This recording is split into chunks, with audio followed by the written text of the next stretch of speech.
These little arachnids can be a pest to you and your pet if you do not take the proper precautions. And no, we're not talking about spiders. Learning the basic information on ticks can save you from a dangerous situation down the road. That's coming up on this episode of The Paw Report.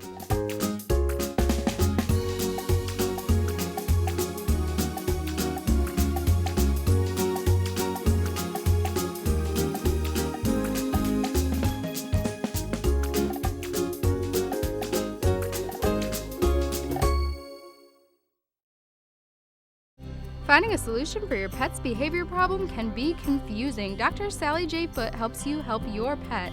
Private consultation and resources are available at drsallyjfoote.com. Foote and Friends, better bond, better behavior. Fetcher's Pet Supply on the north side of the Charleston Square, serving the EIU community since 1991. Fetcher's welcomes all pets on a leash, is open 7 days a week, and offers made in the USA food. Pet supplies for dogs, cats, reptiles, and fish. Fetcher's Pet Supply in Charleston. The Paw Report on WEIU is supported by Rural King, America's farm and home store, livestock feed, farm equipment, pet supplies, and more. You can find your store and more information regarding Rural King at ruralking.com. Dave's Decorating Center is a proud supporter of the Paw Report on WEIU.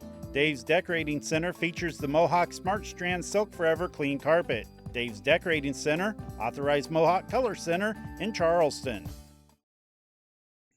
Well, for this edition of the Paw Report, we're taking our technical skills online and doing a Zoom interview today. We're talking about a very important topic of ticks, not your typical canine or cat topic, but one very important. And our guest today is an associate professor of epidemiology at the University of Illinois, Dr. Rebecca Smith. Thank you so much for joining us via Zoom today to talk about a very important topic. Thank you for having me. Well, we are talking about the iTick program, but before we launch into that, I think probably it's best to start with this question. Are ticks a public health concern in Illinois? They are. We actually have 4 different types of ticks, 4 different species of ticks that can transmit diseases to people and do in Illinois. We have Lyme disease, which most people are familiar with. We also have a disease called spotted fever group rickettsiosis, or Rocky Mountain spotted fever is one of those, and that's quite severe. We have ehrlichiosis and anaplasmosis, and we've even had cases of heartland virus, which is a severe virus that can be carried by ticks, and other diseases as well, tularemia. There's quite a few diseases that can be transmitted by ticks and are in Illinois. I think another interesting fact is, and I think I was at fault for believing that a tick is an insect, but in fact, a tick is not an insect. It's part of the spider family. That's right. That's right. Ticks are part of the spider family. So they're not bugs technically. Though they bug us for sure. Yes. We're going to talk about a program that's very near and dear to your heart today, and that is the iTick program. How and when did this program at the University of Illinois get started? So we got started in 2018. We realized that although research on ticks and tick-borne disease in Illinois had happened across the state, it had been very ad hoc. So a researcher in one area might do a study, or a public health professional might do a study in their area. And there wasn't really any unified statewide program for ticks. And because we're starting to realize that Illinois has a lot of ticks and a lot of tick-borne disease, because there was no statewide program, we didn't know exactly where all of those were happening across the state. So we decided that we needed to put together a statewide program. And the best way to get started with that was to recruit citizen science, to have people look in their own backyards, because we felt that they would be able to tell us more than we could. We can't be everywhere. We can go looking for ticks officially, but it's that same ad hoc basis that we can't be everywhere all at the same time. So we asked people to tell us about the ticks that they find themselves, on their dogs, in their environment, send them in and help us to understand better what's happening at a state level. And I would say that piggybacks off of, that is the purpose of the program, really, is to gather information statewide. Any other goals of the program that you and your other researchers have established?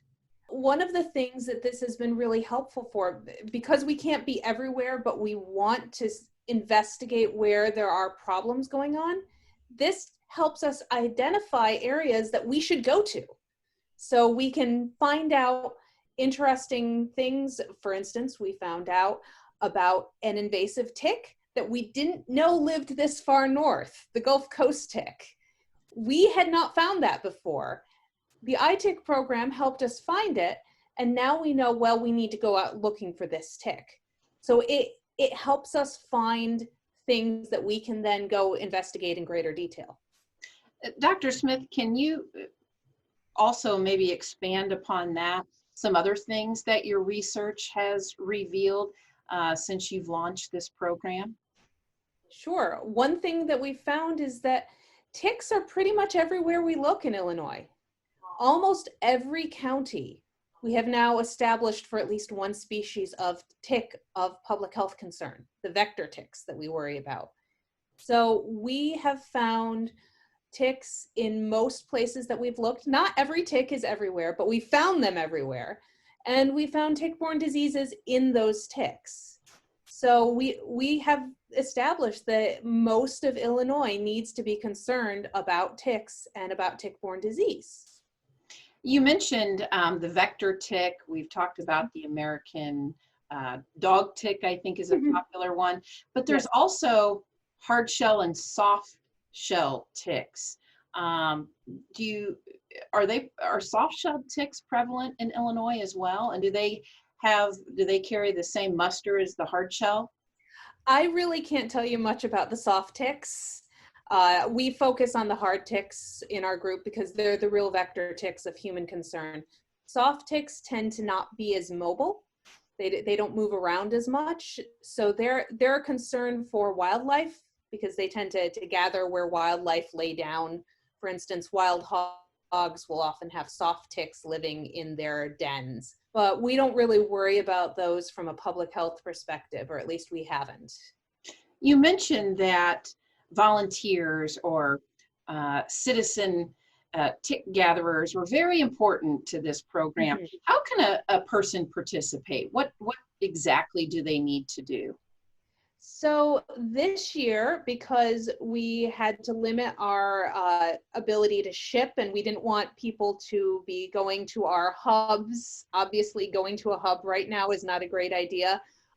We have partnered with our friends at the Midwest Center of Excellence for Vector-Borne Disease and the Northeast Center of Excellence for Vector-Borne Disease on the Tick app.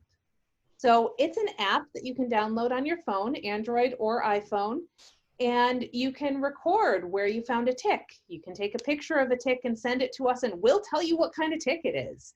And you can fill out daily logs. We really love our daily logs where people tell us where they are going, what they're doing, and did they find any ticks and how many. So you can participate simply through downloading an app and giving us a little bit of information on where you're finding your ticks. And the advantage of the Tick app is that we do tell you what the ticks that you found are, which with the iTick program originally, when you were sending us your ticks, we did not let you know what we found. So can you talk to us a little bit about the kits that people get? So the app you explained, take a picture, send it to us, but kit testing is also a very important element to this program. So if I sign up to do this, take me through the process. I sign up and then you also send me test kits to keep track of. Right. So the advantage of the kits is that then we have the ticks that we can test for the diseases, for the pathogens. If you sign up for the program as an individual, we'll tell you where the nearest hubs are. So we don't ship directly to you. We don't ship you directly a kit. We ship kits to hubs, and you can drop in at the hub and pick up a kit. And then when you finish the kit, you can drop it off the same hub. So you don't have to do the shipping or anything. You just pick it up at the hub and then drop it off again. Now the kits have 5 little vials filled with alcohol and a data sheet, plus a pair of tweezers and a little pencil. So what we ask you to do is for 5 days, we prefer over a 2-week period, when you're out doing your normal thing, anytime you find a tick on yourself, on your animals, you pick it up with the tweezers, please, not with your fingers, and put it in the alcohol vial for that day. And then just write on the data sheet where you were and what you were doing that day. And when you've done all 5 of those vials, you just drop it off at the hub, and the hub, when they have enough kits to ship, they'll ship them back to us, and we will identify the ticks and test some of them.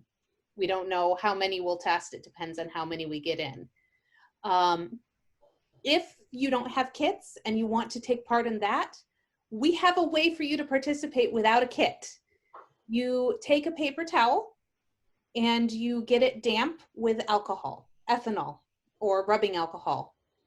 Put it in a Ziploc bag and put the ticks in it. Then stick it in your freezer. And write down where you were, had you been traveling, and what you were doing when you found the tick. And then when we can have shipping again, when all of it's safe to be going around and sending things in, we'll send out the information on how to ship it to us so that we can then test it and identify it for you. I was just going to ask Dr. Smith, as with most things in the world right now, COVID has affected so many of us and so many of our daily processes. Has COVID had an effect on the ITIC program as well? Yes, it has. For one thing, we are not doing as much going out looking for ticks because it's not safe for our team. We don't like to send out team members alone. And unfortunately, none of our team live together. So we can't safely send our team out into the field.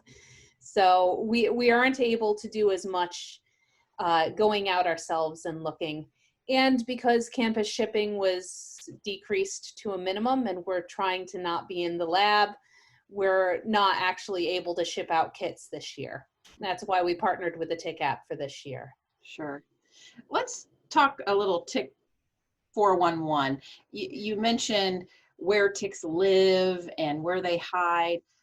I think one of the things that I thought was that ticks always lived in trees, and they, if you were out in the woods, they'd fall off trees and pop on you, but you're shaking your head. No. Quite the contrary. So talk about their living arrangement and where they like to hang out. Right. Well, so ticks have 3 different life stages that we worry about: larvae, nymphs, and adults. And each of those needs to feed on blood to get to the next stage. So the larvae hatch out of eggs, and eggs tend to be laid on places like a blade of grass. And so larvae, this is, people freak out about this, but you might run into what we call a tick bomb, which is a blade of grass that had a whole clutch of eggs on it that just hatched. And when you walk across, your leg brushes, all the larvae jump onto your leg, and all of a sudden you have hundreds of tick larvae on your leg. Yeah, luckily, they're probably not infected because they haven't fed yet. So what we do with the tick larvae, and this is a really helpful tip, if you have duct tape or a lint roller, you can just roll it on there and take them all off all at once. They're fairly easy to remove, luckily. So that's larvae. The nymphs are the ones we really worry about because larvae are small. They're like pencil tip small. Nymphs are poppy seed size. They're still really small. They're hard to see, but they've fed. And they may have fed on something that had the pathogen we're worried about. So they can infect you. But they're so small that they're hard to find.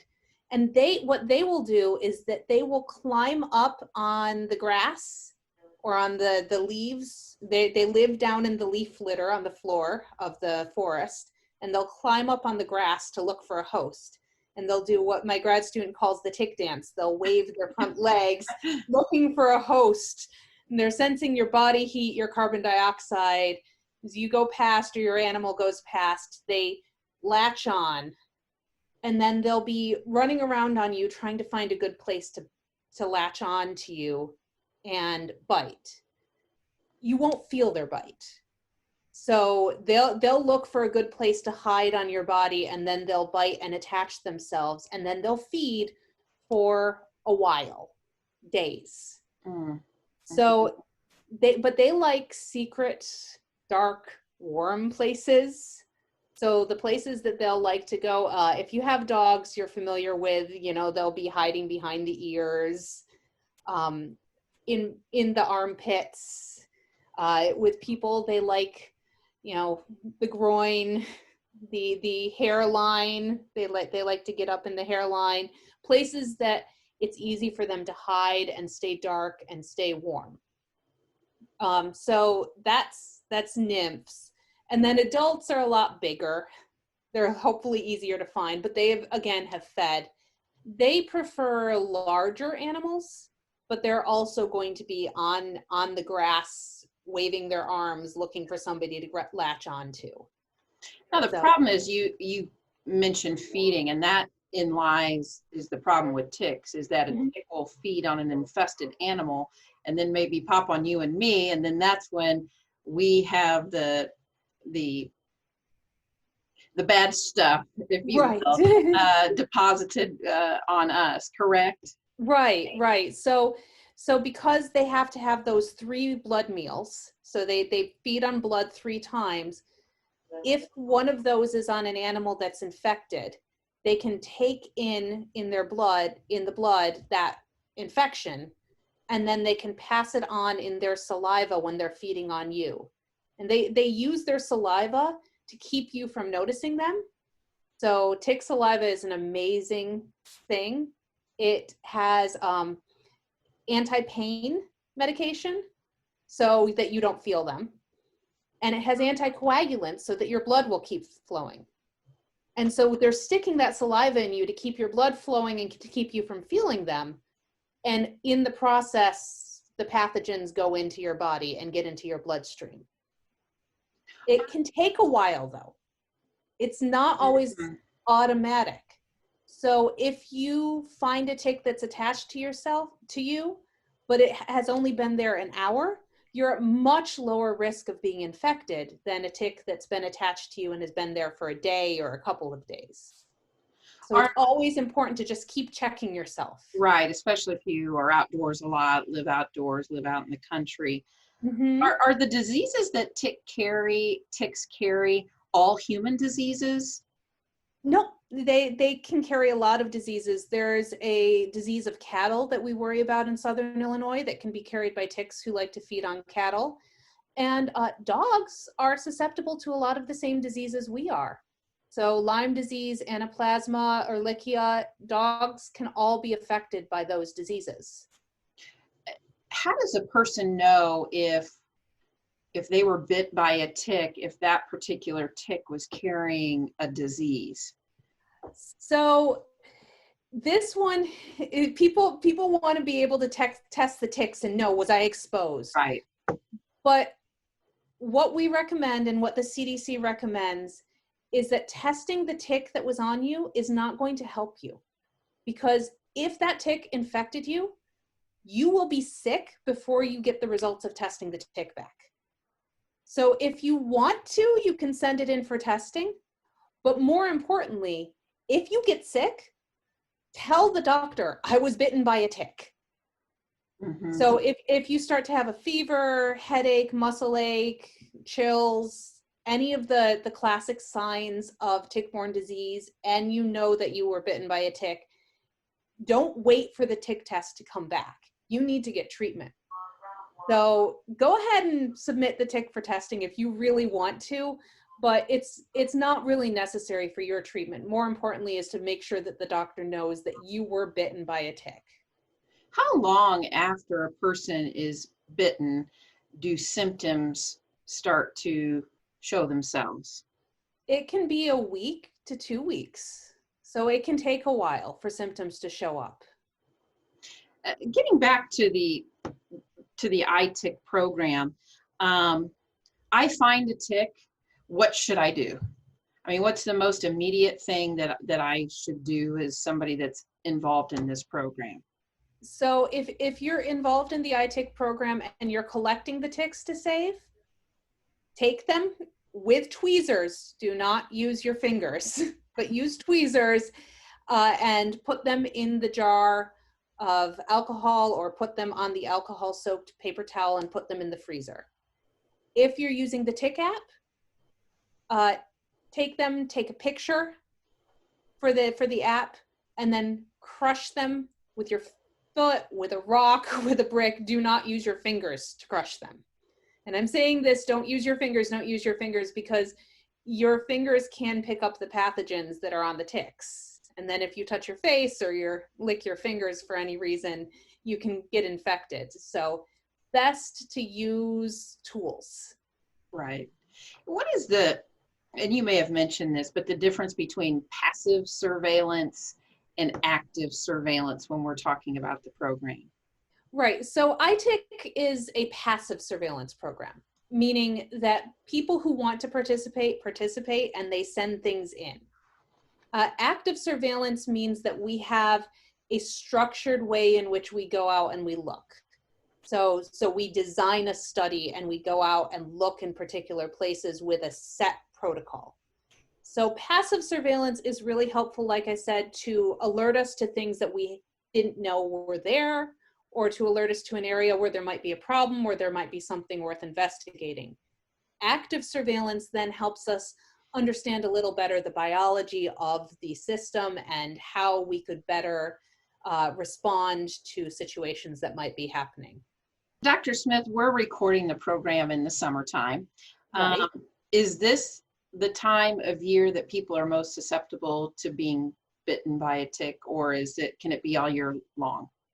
Ticks can be active all year long. One of my colleagues in the iTick program, Dr. Nora Mateus-Panilla, was having ticks sent to her the day after Christmas this last year. It was warm, and the ticks came out of the leaf litter and decided to see if there was anybody walking by, and people were out hiking, and so ticks can be active all year long. In Illinois, what we worry about most is the spring and the fall. In the summer, it gets a little hot, and ticks can do what we call desiccate. They dry out. So if it gets too hot, they can't be up searching, questing, as we call it, as much, because they'll dry out. The heat just dries them out. So in the spring and in the fall, they're much more active because they don't have that worry. The heat's not going to get to them. So we're more worried about those times of year. And also with those 3 life cycles, those are the times that we see more nymphs. So the adults tend to be a little bit more hardy and they can handle the summer weather, but the nymphs tend to be more active in the spring and the fall.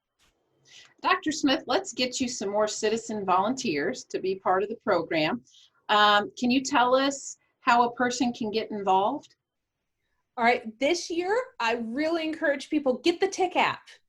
Sign up for the Tick app and use it. Give us information, fill out your daily logs. We've just finished the monthly battle of the daily logs, and I'm sorry, Illinois came in 4th place behind Michigan, Wisconsin, and New York. But 4th place, that's not bad. So please download the app, fill out your daily logs, take the pictures and send them in to us. Our team will identify the ticks and get back to you. You can also sign up on our website, on our iTick website, and be part of our team, and you'll get information. You'll get regular updates about what we're finding, and when we start doing kits again, we can let you know where the kits are.